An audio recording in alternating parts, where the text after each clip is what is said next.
Oke, halo, selamat pagi. Nah, kita tunggu dulu temannya beberapa menit lagi ya, biar kita masuk pembelajarannya. Oke, kita tunggu temannya beberapa menit, karena yang sekarang yang masih hadir masih 8 orang. Oke, ntar kita tunggu ya. Nah, kita ini akan belajar yang namanya perangkat lunak sistem operasi. Perangkat lunak sistem operasi. Kemarin di 2 minggu lalu kita udah membahasnya di awal ya. 2 minggu yang lalu kita sudah masuk topik baru. Minggu lalu kebetulan kita libur, dan jadi kita sudah ketinggalan sedikit dari kelas-kelas yang lain. Oke, nah sekarang yang hadir udah 13. Kita tunggu bentar lagi, dan sekarang saya mau bertanya nih dulu. Ini masih les kedua, seharap semua masih pada segar, masih pada sehat ya. Nah, oke, kita mereview dulu sedikit pembelajarannya. Terakhir kita sampai di mana nih? Kita terakhir sampai di bagian sini ya. Kita terakhir sampai di bagian sini, fungsi sistem operasinya. Oke. Sembari menunggu temannya, sebentar sebuat Microsoft Word-nya dulu ya.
Oke, kita mulai aja. Nah, sekarang sudah ada 23 orang ya, partisipan dari kelas 7A. Nah, kita masuk, kita mereview sedikit. Nah, kemarin kita udah bahas, kita udah masuk perangkat lunak sistem operasi.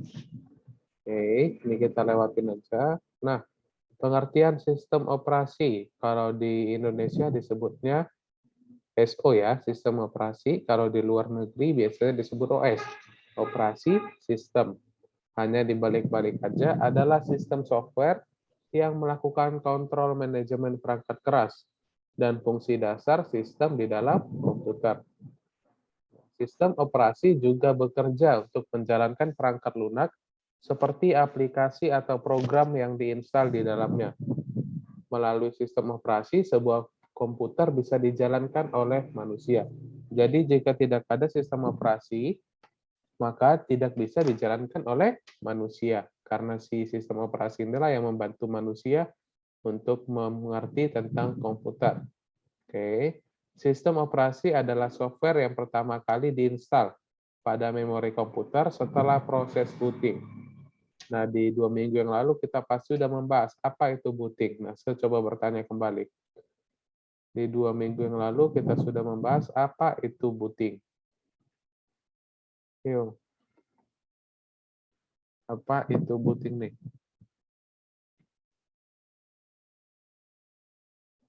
Nah, yang tahu tidak boleh dicatat ya, karena kita ini nanti untuk ujian di UTS nanti mungkin saya akan keluarin ya.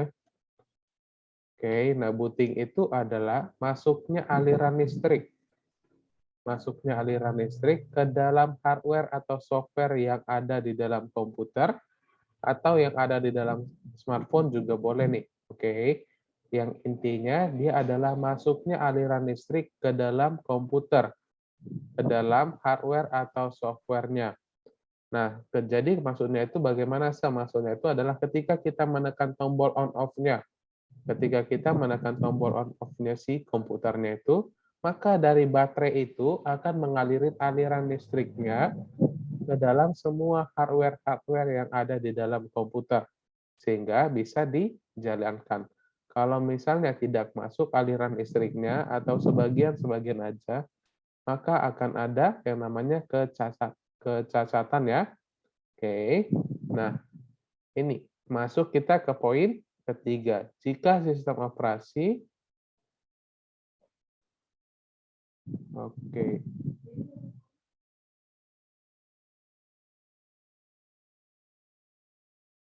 kita masuk ke poin ketiga ya. Jika sistem operasi sudah diinstal, maka aplikasi lainnya baru bisa diinstal. Jika sistem operasi belum diinstal, maka aplikasi lainnya tidak bisa diinstal. Nah, itu maksudnya bagaimana? Ya, maksudnya ya ibaratnya kita kalau misalnya mau makan, saya kasih contohnya yang lain ya. Ketika kita mau makan nih contohnya.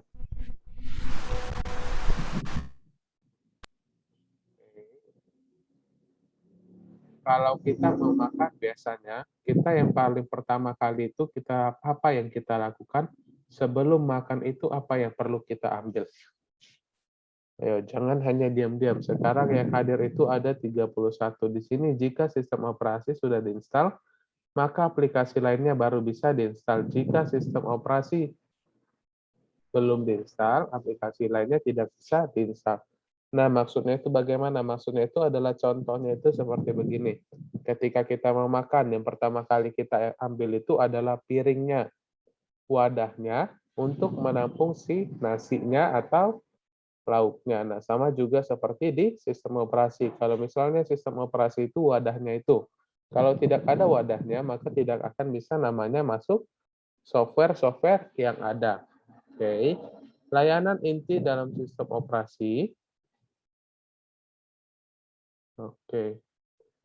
Layanan inti dari sistem operasi adalah memberikan tampilan antarmuka atau user interface, memberikan akses ke disk, dan contohnya ini adalah user aplikasi sistem operasi hardware.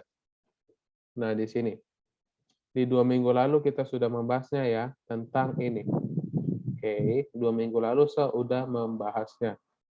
Nah, ayo kita ulangi lagi, saya mau bertanya di sini.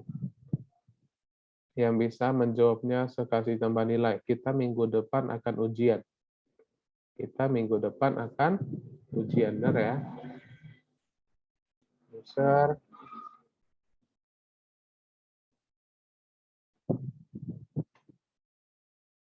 Nah, kemarin ini udah saya jelasin. Sekarang saya mau bertanya kembali kepada 32 orang yang hadir saat ini.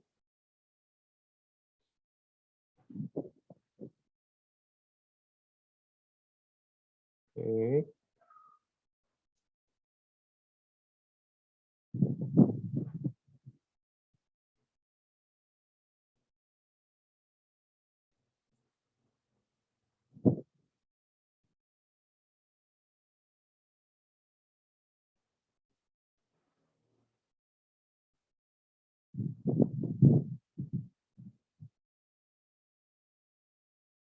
Nah, di bagian ini, di 2 minggu lalu saya udah menjelasinnya.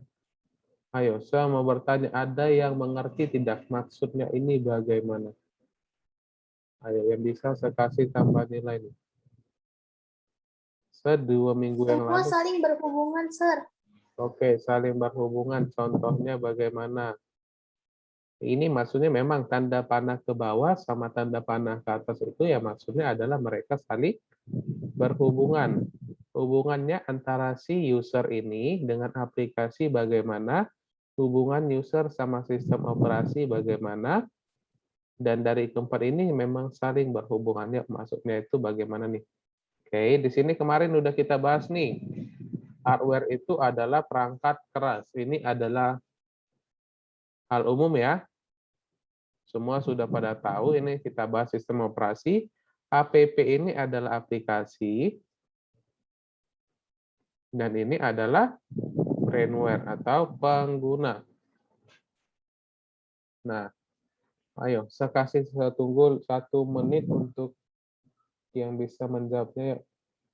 Saya kasih tambahan nilai untuk ujiannya di minggu depan. Gimana? Memang ini saling berhubungan. Di 2 minggu lalu saya sudah bilang kalau ada tanda panah ke bawah sama tanda panah ke atas, itu maksudnya adalah mereka saling berhubungan. Kalau di dalam biologi maksudnya adalah mutualisme. Benar ya? Nah, ini saya perbesar. Oke. Oke, kalau misalnya tidak ada yang bisa menjawabnya, saya yang menjawab. Nah, ini adalah hardware. Ini adalah sistem operasi, ini adalah aplikasi, ini adalah user atau brainware. Ini dicatat ya. Dicatat karena tidak ada di PowerPoint, dibuat kata-katanya sendiri. Ibaratnya, kita mempunyai handphone paling canggih di saat ini. Entah itu iPhone 12 Pro, atau Samsung S20 Ultra. Nah, seperti begini. Kita sudah punya handphonenya. Tetapi kalau misalnya tidak ada sistem operasinya, yaitu berarti tidak bisa kita menggunakan handphonenya. Kenapa? Ya karena kalau tidak ada sistem operasi, tidak ada aplikasi. Kalau tidak ada aplikasi, ya bagaimana si usernya atau bagaimana kita menggunakannya. Paham maksud saya? Atau juga seperti begini, sistem operasinya ada, aplikasinya ada, tetapi hardware-nya itu rusak. Ya, itu sama juga tidak bisa digunakan. Kemudian yang ketiga, kalau misalnya ketiganya ini ada, hardware-nya ada, iPhone 12 Pro Max-nya ada, sistem operasinya lengkap, aplikasinya juga lengkap, tetapi tidak ada manusia yang bisa menggunakannya. Hanya dipajang aja, berguna tidak? Nggak berguna ya, ibaratnya seperti di penjualan itu. Handphonenya itu dibuat handphone mahal harga 20 jutaan, tetapi tidak ada yang menggunakannya, itu ya sama aja bohong ya. Sama. Jadi keempat ini saling berhubungan satu sama lainnya. Antara si hardware dengan sistem operasi, dengan aplikasi, dan si user atau brainware-nya. Sudah paham belum? Ini keempatnya ini saling berhubungan satu sama lain. Jika ini tidak ada, ya maka si penggunanya tidak bisa menggunakannya. Kalau misalnya nih ada hardware-nya, kemudian ada penggunanya, tetapi sistem operasinya tidak ada. Ya handphone itu ya sama aja ada barangnya, tetapi tidak bisa dihidupkan. Tidak bisa digunakan, hanya sebagai pajangan saja. Seperti itu adalah contohnya. Nah, sampai di sini saya harap semua dapat mengerti pada bagian ini. Ini tadi saya sudah jelasin, kalau misalnya sistem operasinya tidak ada, maka aplikasinya tidak bisa diinstal. Kenapa tidak bisa, Ya karena kan sistem operasi adalah untuk menjalankan aliran listriknya, memasukkan aliran listrik kepada si hardware, kepada softwarenya, baru bisa dijalankan. Nah, sampai slide 4 semuanya dapat dipaham ya? Atau ada yang mau ditanya ini? Kalau nggak ada, saya lanjut. Nah, ini fungsi sistem operasi adalah mengintegrasikan atau menggabungkan seluruh sumber daya yang ada di dalam komputer, mulai dari hardware hingga software, sehingga bisa dipakai seperti biasanya. Nah kita masuk ke dalam fungsi sistem operasi. Nah, kelimanya ini yang akan kita bahas hari ini. Yang pertama, 1. Manajemen sumber daya komputer. Kita masuk ke dalam fungsi sistem operasi. Yang pertama, manajemen sumber daya komputer. Sistem operasi dapat mengatur waktu aplikasi dijalankan, membagi penggunaan CPU saat aplikasi berjalan bersamaan, memberi akses pada disk, dan lain-lain. Ayo, saya mau bertanya, apa arti kepanjangan dari CPU? Ini hal yang biasa nih, CPU. Atau bisa disebut sebagai otaknya komputer, karena dialah yang mengatur sebuah aplikasi yang dijalankan. Apa dari kepanjangan dari CPU? Ayo, dari 34 orang. Mau itu di handphone, mau itu di komputer, semuanya ada. Apa itu CPU?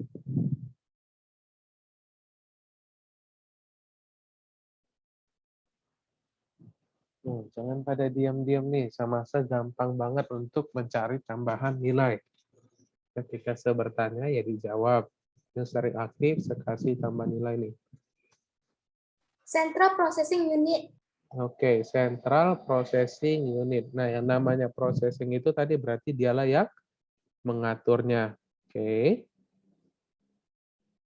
Yang benar itu adalah Central Processing Unit. Oke, nah ibaratnya begini, tadi maksudnya itu adalah dia yang mengatur semua aplikasi yang dijalankan. Ibaratnya dia adalah otaknya si komputer. Nah, maksudnya itu bagaimana, Maksudnya adalah seperti di dalam CPU itu terdapat 100 ruang. Oke, di dalam CPU itu terdapat 100 ruang. Nah, tiap ruang itu kita ganti menjadi persenan. Oke, jadi ibaratnya kita memakai dalam membentuk aplikasi, kita membuka 50 ruangan. Kita membuka 50 aplikasi, berarti dia akan menjadi 50%. Jadi semakin banyak aplikasi yang kita buka, dia akan semakin lelet. Oke, contohnya seperti bagaimana, Contohnya begini, saya tutup ya. Oke. Nah, di sini semua pasti udah pada mengenal yang namanya Task Manager. Oke, nah kalau di sini kita lihat nih, diperhatikan dulu di dalam Zoom-nya ya. Nah, di sini ada bacaan CPU. Oke, penggunaan dari ini adalah udah 86% penggunaan CPU. Nah, 66 dia akan turun naik, turun naik.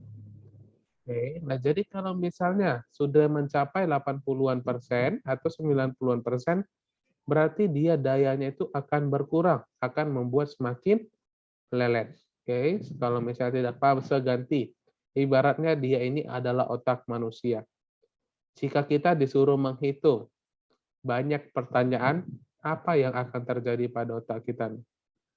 Kalau kita disuruh menghitung dengan banyak pertanyaan, atau kita disuruh menghafal satu buku tebal itu, apa yang terjadi pada kita? Apakah itu semua bisa akan masuk atau semakin lama semakin berkurang daya ingatan kita untuk menghafalnya? Oke. Nah, sama juga seperti di komputer. Jadi semakin dikit penggunaannya, maka dia akan semakin bagus dan akan semakin kencang. Oke, itu adalah seperti begini. Ini saya sudah menjelaskan contohnya untuk di ujian nanti akan keluar ya. Oke, nah ini kita masuk ke bagian nomor 2. Untuk nomor 1 ini tidak ada masalah ya. Oke, kita masuk ke nomor 2, tampilan antarmuka atau interface. Memberikan tampilan antarmuka yang mudah untuk dipahami untuk menjalankan hardware atau software di komputer. Contohnya, oke, ini maksudnya bagaimana? Nah, ini adalah kita. Oke, ini adalah kita, ini adalah brainware. Nah, ini adalah sebuah handphone. Saya bilang handphone atau smartphone aja ya, karena semua belum tentu punya komputer atau laptop. Oke, jadi contohnya ibaratnya kita membuka game. Kita ingin membuka game, kita ingin bermain game.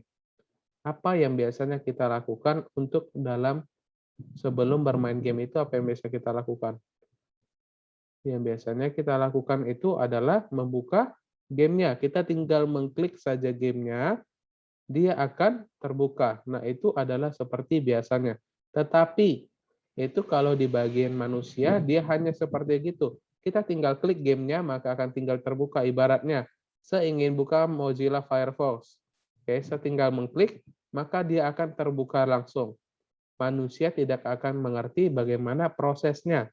Benar ya? Nah, tetapi dari sini, jadi ibaratnya kita mengklik Firefox, maka dia akan memproses, mesinnya akan memproses, akan membuka dulu bagian si aplikasi itu, maka kemudian akan menampilkannya. akan menampilkan jendela awal si Mozilla Firefox-nya. Oke, seperti begitulah contohnya. Jadi mesin inilah yang memproses apa yang akan kita buka dan akan menampilkannya di bagian layar yang sudah ada.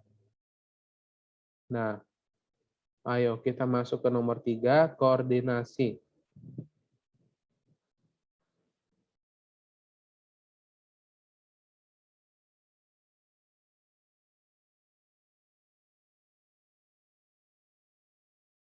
Oke, tadi ada agak sedikit ribut di luar ya, makanya saya matiin. Ya. Oke, kita masuk ke bagian ketiga, koordinasi. Saya mau minta contohnya ini. Coba satu orang dibaca dulu, kemudian kasih tanggapan atau kasih contohnya itu bagaimana. Coba dibaca dulu satu orang.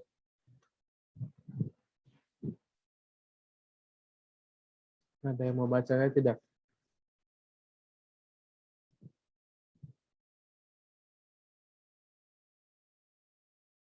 Oke, kalau tidak ada, saya yang baca. Kita masuk ke bagian poin yang ketiga tentang koordinasi.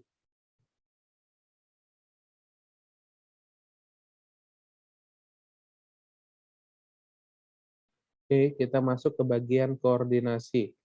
Sistem operasi akan mengatur seluruh kegiatan yang kompleks dari berbagai perangkat lunak yang di dalamnya agar berjalan dengan sesuai urutan yang tepat.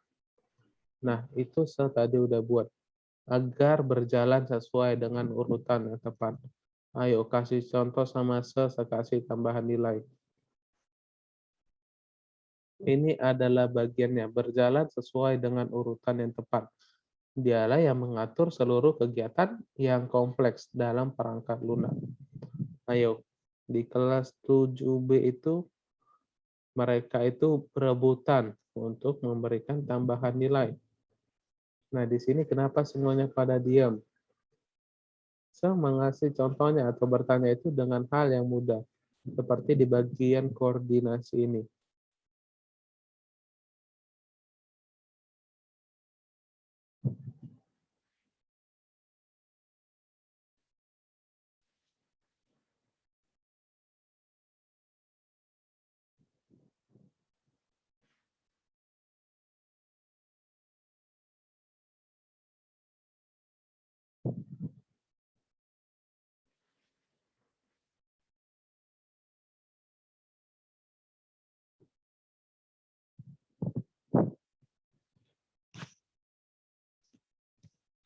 Oke, nah saya mau bertanya, suara saya kedengaran jelas tidak?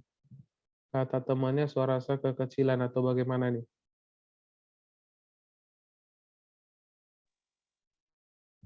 Oke, nah saya mau bertanya kembali nih. Nah, ini saya udah dekatin nih. Oke, suara saya kecil. Oke, sekarang lagi zamannya itu yang namanya hujan ya. Jadi kebetulan saya pun lagi kurang enak badan nih. Oke, saya ulangin pertanyaannya. Kita masuk ke bagian nomor 3, koordinasi. Sistem operasi akan mengatur seluruh kegiatan yang kompleks dari berbagai perangkat lunak di dalamnya agar berjalan sesuai dengan urutan yang tepat. Nah, di sini contohnya itu bagaimana berjalan sesuai dengan urutan yang tepat itu bagaimana contohnya? Ayo, ada yang bisa jelasin tidak? Kalau dibilang berjalan sesuai dengan urutan yang tepat itu bagaimana? Dalam komputer. Oke, seganti pertanyaannya, jangan di dalam komputer. Saya bertanya nih, dari 37 orang yang hadir saat ini. Oke, dari 37 orang yang hadir saat ini pasti memiliki jawaban yang berbeda dalam pertanyaan saya. Ketika kita mau makan, yang pertama kali kita lakukan itu bagaimana? Ayo, coba di-mute, di-unmute dulu dirinya. Ketika kita mau makan, apa yang pertama kali kita lakukan? Master, cuci tangan, Sir. Oke, yang pertama, nah dari sini kita sudah tahu temannya yang bilang ada cuci tangan. Yang kedua, ada yang bilang ambil piring dulu, ada yang bilang ambil sendoknya. Nah, di sini berarti kita tidak melakukan urutan yang tepat. Ayo, coba satu orang bisa tidak memberikan jawaban yang tepat kepada Biasanya kita itu sebelum makan itu bagaimana? Apa yang kita lakukan? Berdoa, Sir. Oke, berdoa dulu baru ngambil makanan atau bagaimana nih? Cuci tangan, Sir. Oke, nah dari sini kita bisa melihat ya, saya tadi udah bilang, dari satu pertanyaan itu aja bisa memberikan jawaban yang berbeda. Nah, seperti contohnya, kalau kita mau makan, yang pertama kali kita ambil itu biasanya kalau dari ambil piring, ambil sendok, kemudian 2 sendok ya, sendok makan 1 sama sendok untuk ngambil nasi. Buka penanak nasinya atau buka rice cooker, baru ambil nasinya, cuci tangan, baru berdoa. Nah, seperti begitu maksudnya adalah berjalan sesuai dengan urutan yang tepat. Nah, atau saya kasih contoh yang lebih gampang. Ketika kita menaik tangga, kita ingin menaiki ke lantai 2. Biasanya yang kita lakukan itu adalah menaikin 1 lantai. Benar ya, kita menaikin tiap lantainya. Oke, atau tiap anak tangga lantainya. Tidak ada manusia yang bisa dari lantai 1 mau ke lantai 2 langsung naikin 15 tangga sekalipun. Tidak ada sejarahnya seperti begitu ya. Biasanya pada umumnya kita akan menaikin tangganya 1 persatu. Oke, nah di dalam komputer juga sama. Kalau misalnya contohnya ini ya, saya bilang dicatat, saya nggak buat contohnya. Oke, nah ini semua sudah melihat. Nah, berjalan sesuai dengan urutan yang tepat. Maksudnya itu adalah ketika kita ingin mematikan komputer, kita harus pergi ke sini ya. Kita pergi ke menu ini, kemudian kita masuk ke bagian power. Kita masuk ke bagian power, kita wajib menekan tombol shutdown-nya. Ini adalah urutan yang tepat untuk mematikan sebuah komputer atau laptop. Sesuai dengan urutan yang tepat, berjalan sesuai dengan urutan yang tepat. Kita masuk ke bagian menu, kita masuk ke bagian power, kemudian kita masuk ke bagian shutdown. Seperti begitulah contohnya. Kalau misalnya cara cepatnya untuk mematikan komputer itu bagaimana?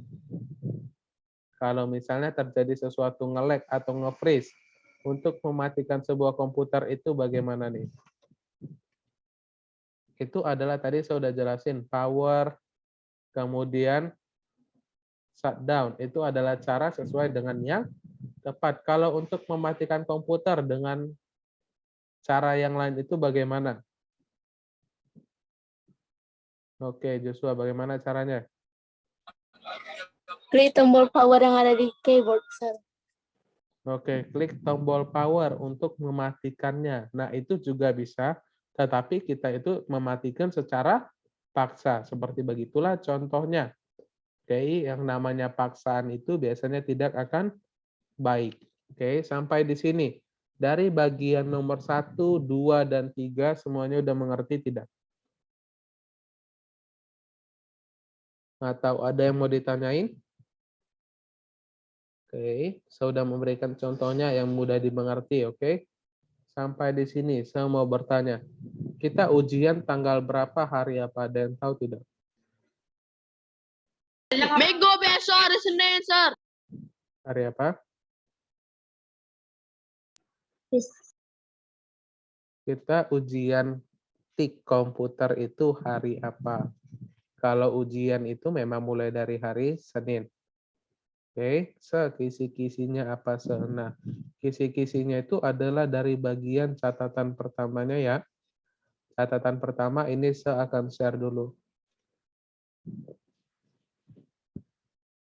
Saya akan share dulu materinya. Oke, kita ujian hari Sabtu. Ujiannya itu biasanya hanya 2 jam aja. Oke, sekarang saya mengajar di kelas 7A, benar ya? Nah, kelas 7A.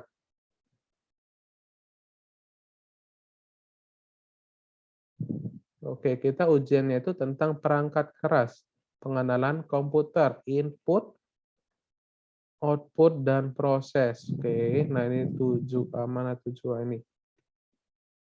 Nah, untuk ujiannya, semuanya sudah paham penggunaan Google Form belum? Nggak ada masalah ya dalam penggunaan si Google Form-nya. Nah, kita ujian itu menggunakan Google Form, so nggak usah minta murid-murid untuk mencatatnya dan memfotonya. Ya, tinggal mengetik, memberikan jawabannya. Oke. Ujiannya itu dalam bentuk yang namanya itu isian dan esai. Saya udah buat soalnya, tetapi belum membuat dalam bentuk ini ya, Google Form-nya. Saya boleh ke buku aja, maksudnya bagaimana? Nah, saya bertanya nih, dari 36 orang yang hadir saat ini, semuanya udah pada paham belum penggunaan dari Google Formulir? Ayo, coba dulu. Bisa, Sir.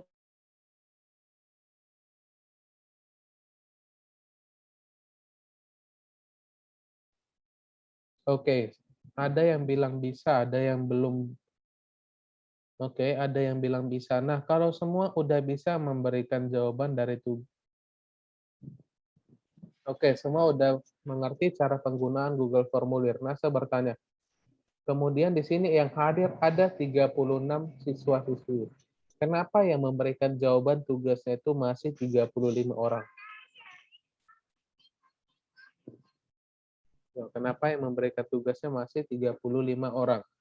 Soal dari tugasnya ini gampang atau sulit? Saya bertanya dulu, gampang atau sulit dari soalnya? Gampang, Sir. Gampang ya, karena semuanya masih ada berdasarkan dari yang kita pelajarin. Dan ini adalah pilihan berganda. Oke.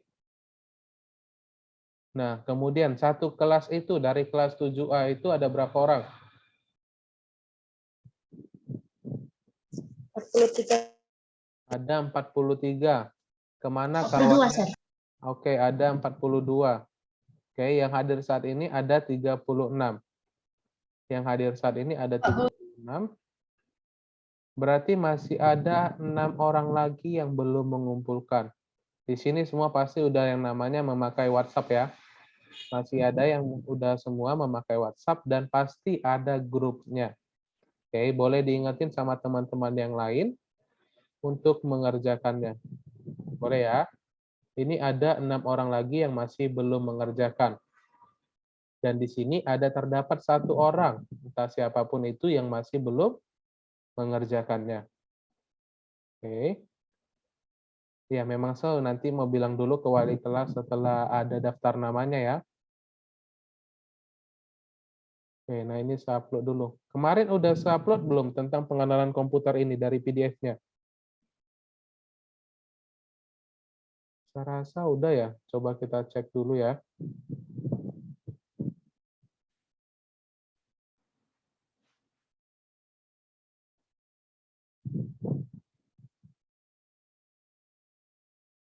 Oke, nah ini adalah catatannya. Ini adalah catatannya untuk diujiankan. Oke, ini adalah catatannya.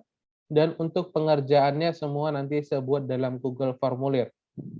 Oke, cara pengerjaannya juga sama. Seperti begini, dan ujian kita ada isian dan uraian. Tidak ada yang namanya pilihan berganda. Semuanya terdapat di dalam catatan ini. Nah, ini semua tidak perlu mencatatnya kembali, ya tinggal melihat aja dan mempelajarinya. Oke, saya minta nanti jawabannya itu membuatnya dalam tulisan huruf kapital atau huruf besar. Oke, saya minta jawabannya menggunakan huruf kapital seperti begini. Oke, seperti begini, bukan untuk seperti huruf kecil seperti begini. Kalau saya memeriksa jawaban, biar saya tidak salah untuk memberikan jawabannya ya. Tidak salah memberikan nilainya. Atau ibaratnya begini, saya mau bertanya di waktu kita tinggal 5 menit lagi. Saya itu memeriksa jawaban itu dari kelas 3 sampai kelas 10 ya. Nah, ibaratnya begini, saya buat nama saya sendiri. Oke. Mana yang lebih enak untuk dilihat? Mana yang lebih jelas? Huruf kapital atau huruf kecil? Dari sini kita udah bisa melihat. Kalau di sini kita wajib menggunakan huruf kapital ya. Karena tulisannya lebih besar dan lebih jelas. Ini memudahkan saya untuk memberikan nilainya supaya tidak salah orangnya. Oke. Nah, jadi saya minta jawabannya itu nanti menggunakan huruf kapital semua. Nah, satu kelas contohnya di kelas 7A ada 42 kelas. Belum lagi saya periksa di kelas 7B, kelas 6, 5, 4, 3, 8, 9, 10, 11. Seperti begitu contohnya ya. Jadi biar oke, benar semua harus huruf kapital biar saya lebih gampang memeriksanya. Saya minta nama lengkapnya. Jangan dibuat nama panggilannya, saya ulangin. Jangan sama seperti kemarin di kakak kelasnya atau di kelas lain, banyak namanya yang sama. Contohnya ada Jovan Situmorang, ada yang namanya hanya Jovan doang. Tetapi mereka berdua hanya memakai nama Jovan, padahal ada 2 orang yang namanya Jovan. Oke. Jadi saya tidak tahu yang mana ini, mana Jovan 1, mana Jovan Situmorang. Jadi saya minta membuatnya menggunakan huruf kapital dan buat namanya dengan jelas. Oke, menggunakan nama lengkap. Untuk soal ujiannya pelajarin dari yang bagian tadi ya. Nah, sampai di sini tentang ujiannya. Ada yang mau ditanyain tidak? Selain bertanya, soalnya itu apa? Selain itu, ada yang mau ditanyain tentang ujiannya atau bagaimana nih? Gak ada ya? Oke, kemudian kalau tidak ada, kita lanjut lagi.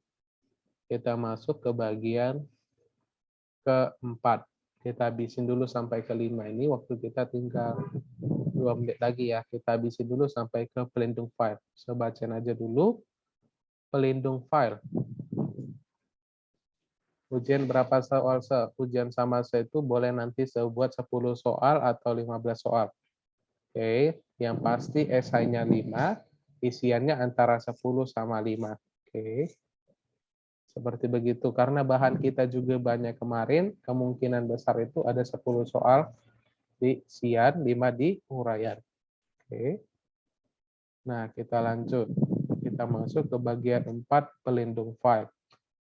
Sebuah file sistem yang mengalami kerusakan atau hilang dapat dipastikan bahwa komputer tersebut tidak akan berjalan dengan baik. Begitu juga sebuah aplikasi, jika ada file yang error, aplikasi tersebut akan berjalan tidak normal. Oke, sistem operasi melindungi file-file tersebut dengan membatasi akses dan melakukan perubahan. Contohnya download aplikasi.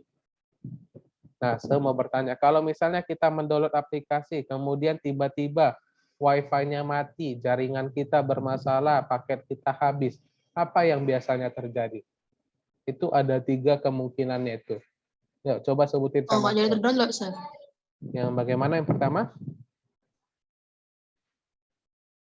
Yang pertama Nggak itu jadi terdownload. nggak terdownload atau bisa juga disebut gagal. Yang kedua bagaimana? Yang kedua itu biasanya itu hanya dia akan terpause. Oke, dia tidak akan hilang tetapi terpause. Hanya sampai di bagian situ saja. Contohnya 100% biasanya untuk mendownload sebuah aplikasi. Kita ingin mendownload sebuah game 1 GB atau 1000 MB. Nah, kita sudah mendownloadnya sampai 90%. Itu tadi saya sudah bilang contohnya jika kemungkinan Wi-Fi kita mati atau jaringan kita bermasalah. Yang pertama itu dia akan mengulang kembali untuk mendownloadnya. Oke, dia akan mengulang kembali untuk mendownloadnya. Yang kedua dia akan terpause. Yang ketiga filenya akan rusak. Oke, ini nanti kita lanjut di minggu depan, 2 minggu kemudian ya. Nah, pembelajaran kita sampai di sini kita akhirin dulu nih. Oke, sampai di sini tidak ada masalah ya.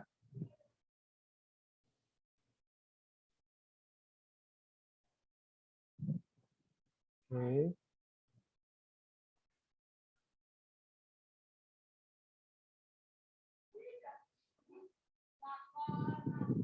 Kalau begitu kita akhirin dulu, udah lewat juga 1 menit, sampai di sini dulu ya.